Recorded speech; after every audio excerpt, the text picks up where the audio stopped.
الحمد لله انا مبسوط بفرقتي ومبسوط بالدوره وربنا يكرمنا في اللي جاي ان شاء الله كله. والله لحظات لا تنسى لفريق نيفلز واللي قدم عرض قوي جدا.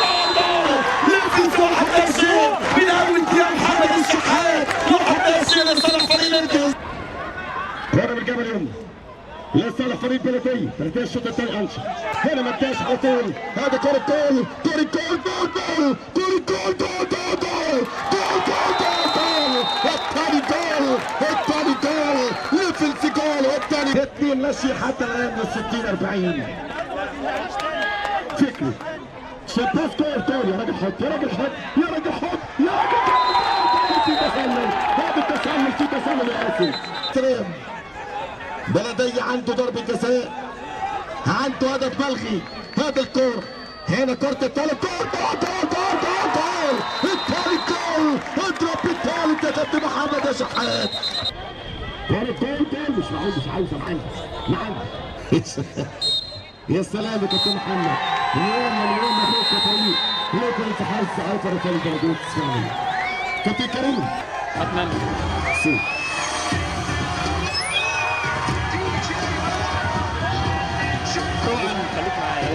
هنا بلقاء قوي جدا ومثير جدا. شفت المباراة ولكن بنقول لك هارد لك طبعا.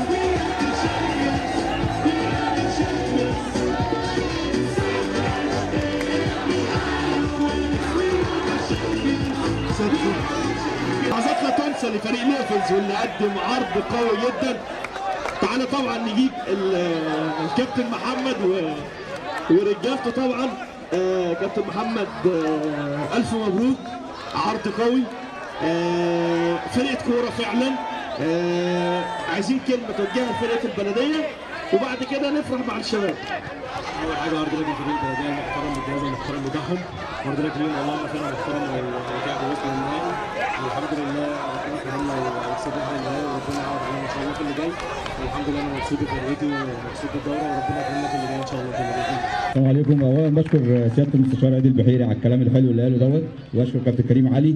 بشكركم اولا على الدعوه الحلوه لنادي البلديه في بطوله كبيره زي بطوله العالمين. الحمد لله اولادنا شرفونا ووصلوا للنهائي النهارده.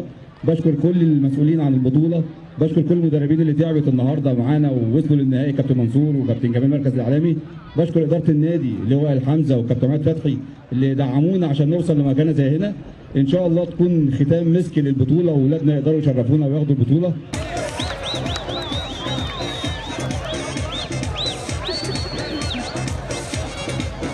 تقريبا المدير الفني اللي قدم عرض قوي المدير الفني الشاب الكابتن محمد الشحات. حد نسمع الألف